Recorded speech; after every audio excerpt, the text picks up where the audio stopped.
Ça vient de partout, de tout pays, faut qu'on l'écrit. 3000 volumes d'anthologie, de poésie, Roman de jeunesse, éducation, livre à cochon, pas faire les cons, les mélanger dans les rayons. Bon, livre jeunesse, recherche sur la banane.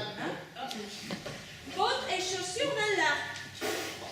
Et celui-là, les poules dans la religion et le folklore. Égout, œuvre complète. Et celui-là?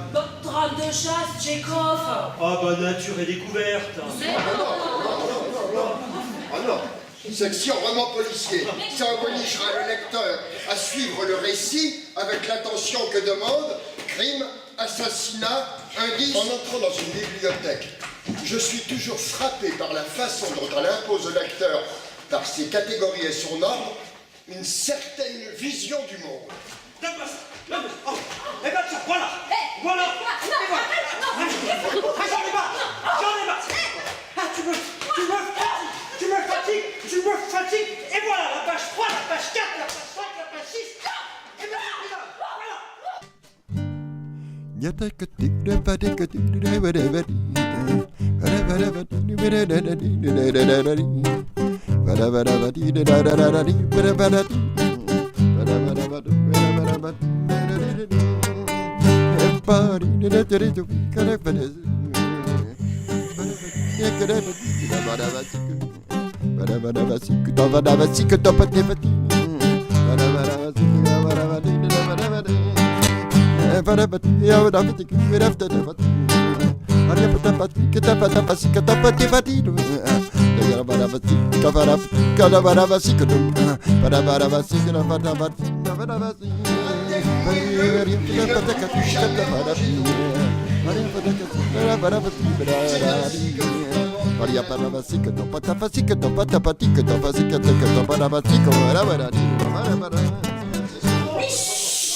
La nuit, dans la bibliothèque, les fantômes ont des voix.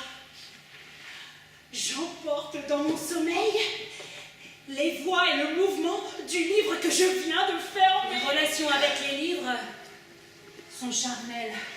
Me quedé sentada encima de sus rodillas. Me rodeó con sus brazos y me besó.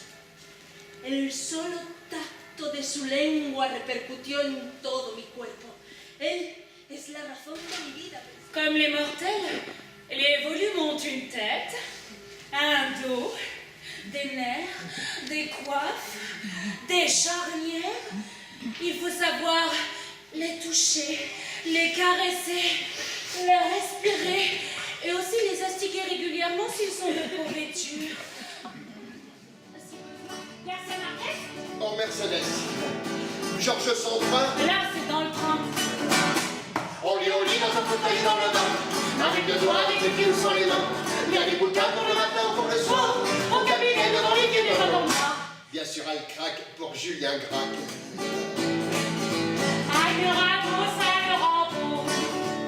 En faisant du ski. Dostoïevski. Ou bien Kafka en faisant Ménage.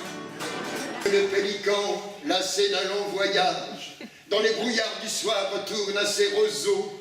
Ces petits affamés courent sur le rivage en le voyant au loin s'abattre sur les eaux. Le grand-père du romancier Tonino Benakista, lui, est allé jusqu'à fumer Platon. Fumer Platon. Prisonnier de guerre, quelque part en Albanie, un reste de tabac au fond de sa poche, un exemplaire du Kratil, va savoir ce qu'il fichait là, une allumette et crac. Une nouvelle façon de dialoguer avec Socrate. Par signaux de fumée. Darf dich die Stirn, bleibe immer fit. Halbe Million von Büchern ist kein Shit. Verdammt, ich schwör, das ist kein Coup. Es braucht viel Muskeln für die. Et c'est sans doute la raison pour laquelle nous rendons si difficilement les livres qu'on nous prête. Ben alors là, c'est du vol. Non, pas exactement du vol. Nous ne sommes pas des voleurs, non. Ce serait plutôt un glissement de propriété. Ou encore mieux, un transfert de substance. Ce qui était à l'autre sous son œil devient mien quand mon œil le mange.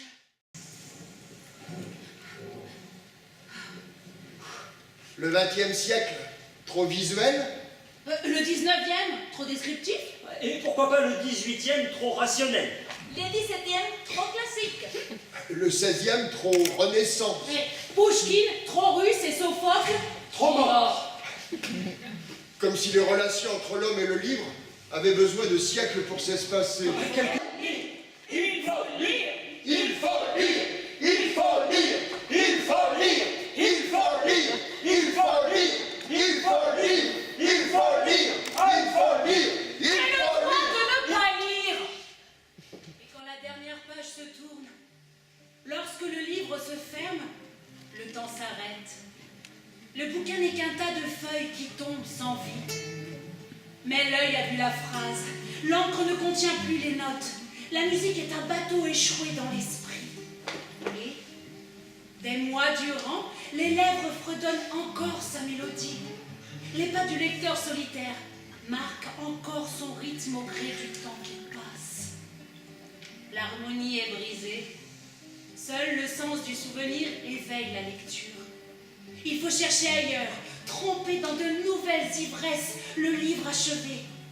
Peut-être que les yeux trouveront une nouvelle phrase, un nouveau rythme. Peut-être que le verre, le siège, l'air frais du matin, les pas et les nuits recommenceront à chanter. Qui sait? Mais le bateau reprend la route, reprend le large, charriant des rêves, folles histoires dans son sillage. De son ventre, 1 million de pages s'envolent au vent, comme s'envolent dans le ciel les pélicans.